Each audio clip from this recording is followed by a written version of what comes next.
Are your only limit. हम जितने सपने देख सकते हैं उनको पूरा भी कर सकते हैं। So with this thought I Surbhi Sachdeva going to start with your new chapter of Honeydew, that is lesson number 9, the great stone face 1. So students, this chapter is about a mountain which looks like a human face. और ये human face क्या signify करता है? What we are going to read about this human face, the great stone face 1. Let's read about it. So before you read segment, what we are going to read, that is seen from a distance, hilltops and huge rocks seem to assume various shapes. तो जब भी हम किसी mountain को दूर से देखते हैं तो ऐसा लगता है कि ये जो हिल टॉप्स हैं या जो ह्यूज रॉक्स हैं ये बहुत सारी शेप्स को अज्यूम कर रहे हैं या बहुत सारी शेप्स को दिखा रहे हैं. They may resemble an animal or a human figure. Sometimes हमें ऐसा लगता है कि ये जो माउंटेन के रॉक्स हैं या हिल टॉप्स हैं ये ऐसी फेस अज्यूम करते हैं जैसे कि किसी एनिमल का है या फिर किसी ह्यूमन का है. People attribute stories to these shapes. Sometimes what happens कि लोग जो हैं इन शेप्स को कुछ स्टोरीज़ एट्रीब्यूट कर देते हैं, कुछ स्टोरीज़ दे देते हैं. So some stories come true, others don't. कुछ ऐसी स्टोरीज़ होती हैं जो सच हो जाती हैं और कुछ ऐसी भी स्टोरीज़ होती हैं जो सच नहीं होती हैं. The great stone face is one such shape that reminds the inhabitants of the valley of a prophecy. तो अब हम जिस चैप्टर में पढ़ रहे हैं, जिस चैप्टर के बारे में हम बात करने जा रहे हैं, उसमें जो ग्रेट स्टोन फेस है वो एक ऐसी ही शेप है जो वहाँ पे रहने वाले लोगों को, इनहैबिटेंट्स हम कहते हैं नेटिव्स को, या ऐसे लोग जो किसी एक पर्टिकुलर जगह पे रहते हैं, तो वहाँ पे रहने वाले लोगों को एक प्रोफेसी की, एक प्रेडिक्शन की याद करवाता है, याद दिलाता है.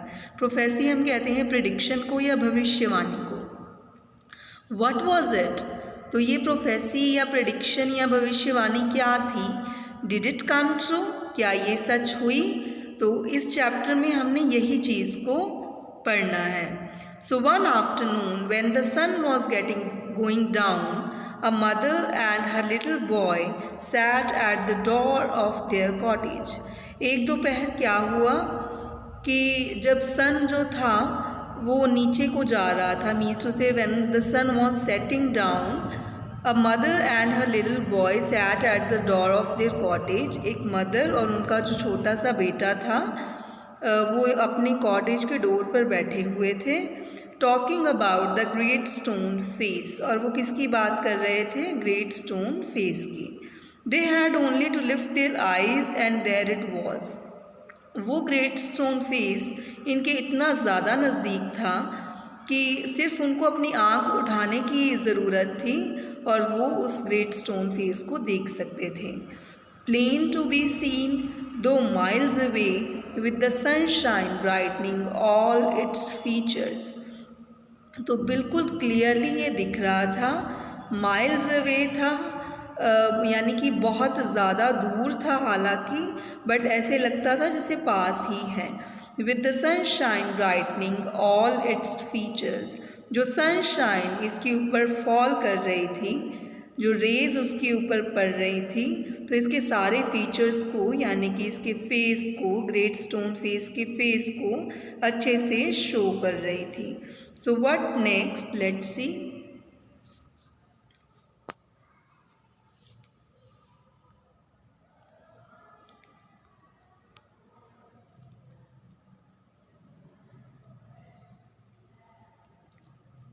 Yes, here we are.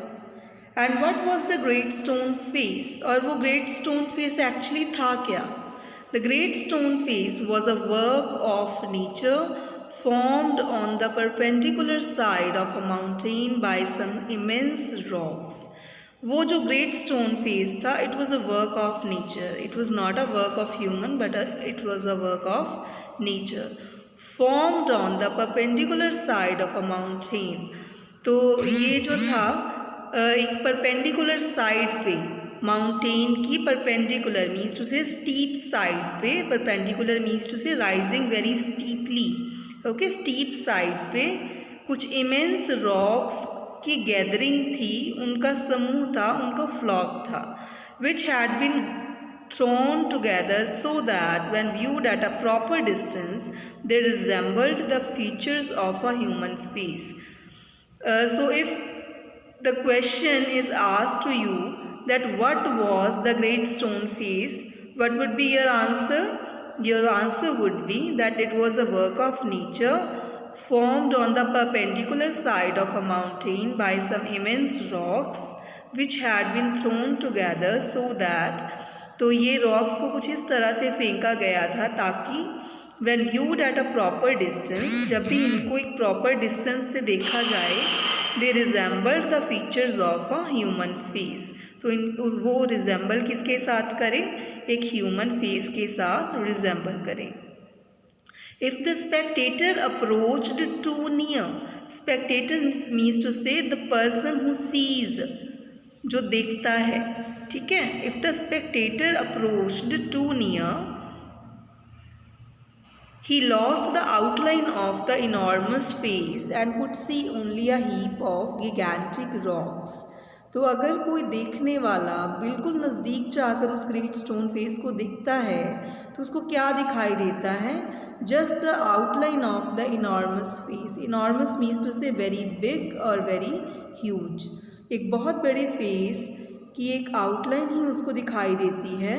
And could see only a heap of gigantic rocks, और उसको एक ढेर दिखाई देता है. कौन सी रॉक्स का? गिगैंटिक मीन्स टू से immense, in a large number. Okay, तो बहुत सारे नंबर में, बहुत सारे मात्रा में जो रॉक्स हैं उनका एक समूह दिखाई देता है. पाइल्ड वन अपॉन अदर, एक के ऊपर एक रॉक्स हैं और कुछ भी नहीं है. But when viewed at a proper distance it resembles with a human face. Okay, so but seen from a distance the clouds clustering about it. अगर डिस्टेंस से देखा जाए तो जो क्लाउड्स हैं वो इसके ऊपर एक क्लस्टर, एक समूह बनाकर खड़े हैं, एक ग्रुप बनाकर खड़े हैं. The great stone face seemed positively to be alive. तो जो ग्रेट स्टोन फेस है वो कैसा दिखाई दे रहा है? जैसे कि वो जिंदा है, अलाइव है. It was the belief of many people that the valley owed much of its fertility to the benign face that was continually beaming over it.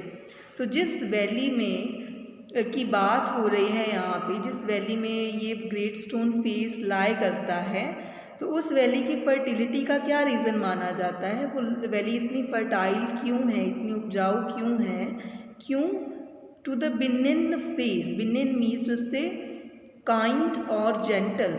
That was continually beaming over it, जो कि एक ऐसे face की वजह से इस valley को इतना फर्टाइल माना गया है. मीन्स टू से ग्रेट स्टोन फेस की वजह से माना गया है, जिसकी जो नज़र है वो हमेशा इस वैली के ऊपर रहती है. यानी कि जिसकी जो ग्रेस है, जो दया है, इस वैली के हमेशा ऊपर रहती है. A mother and her little boy, as we said earlier, sat at the door of their cottage, gazing at the great stone face and talking about it.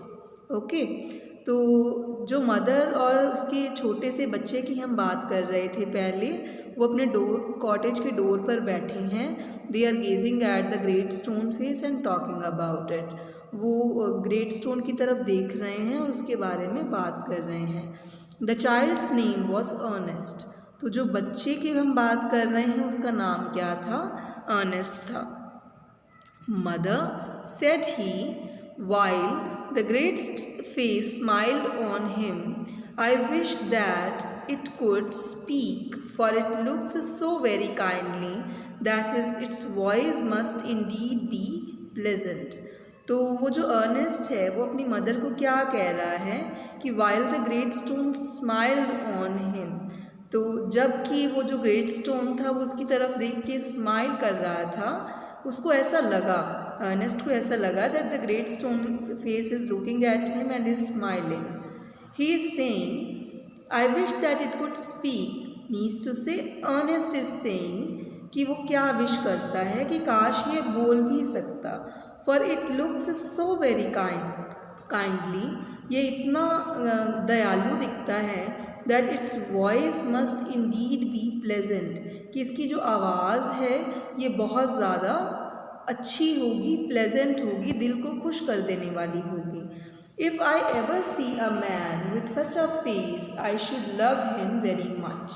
तो अर्नेस्ट कह रहे हैं कि अगर मैं किसी भी ऐसे इंसान के टच में होता या किसी भी ऐसे इंसान को देखता जिसका फेस जो है वो ग्रेट स्टोन फेस की ही तरह होता, तो I should love him very much.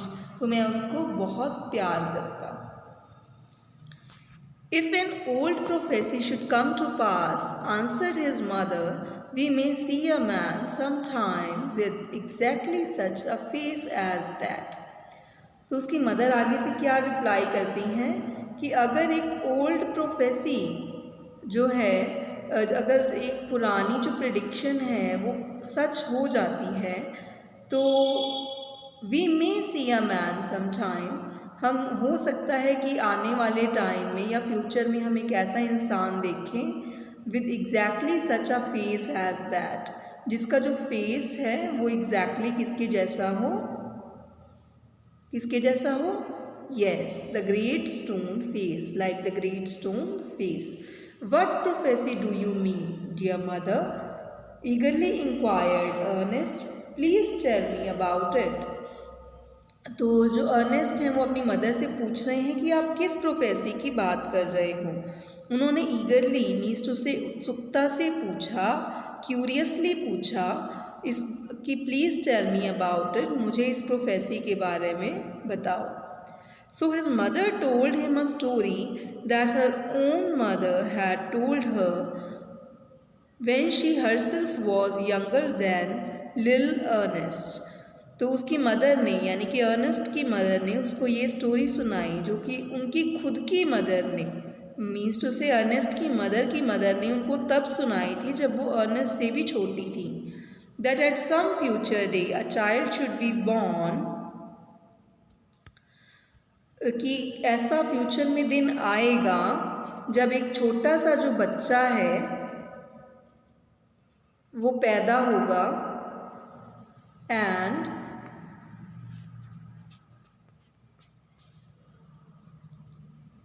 near here, who was destined to become the greatest and noblest person of his time, and whose face in manhood should bear an exact resemblance to the great stone face.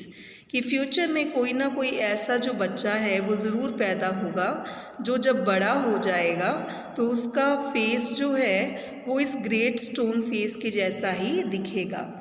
Many still had faith in this old prophecy.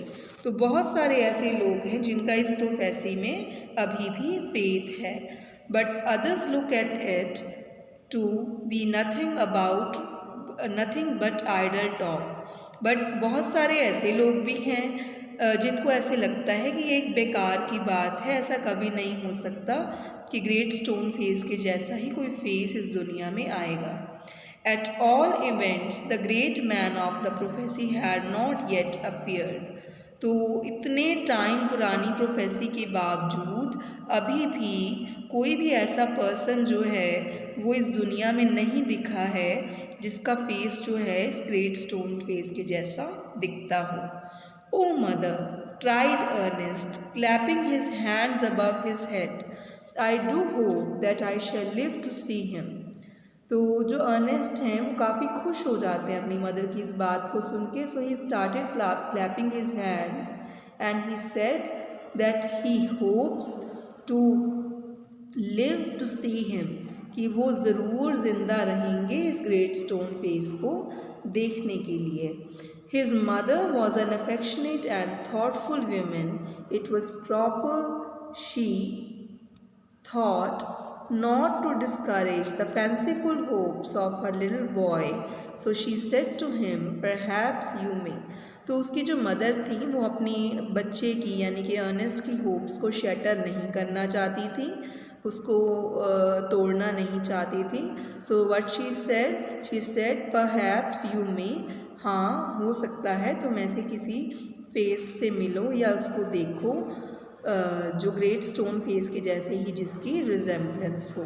So my dear students, आज के लिए हम सिर्फ इतना ही पढ़ेंगे and अपने आने वाले दिनों में इससे आगे मैं आपको इसकी स्टोरी सुनाऊंगी, बताऊंगी। And trust me, this story is very interesting और बहुत कुछ सीखने को मिलता है, हमें कैसे ट्रस्ट करना है, हमें कैसे फेथ करना है, और ये सारी चीज़ें जो है मॉरल वैल्यूज़ जो है वो सारी हम इस स्टोरी के थ्रू गेन करेंगे। So thank you for listening to me students, I hope you have understood whatever I have told you about this story. So thank you very much.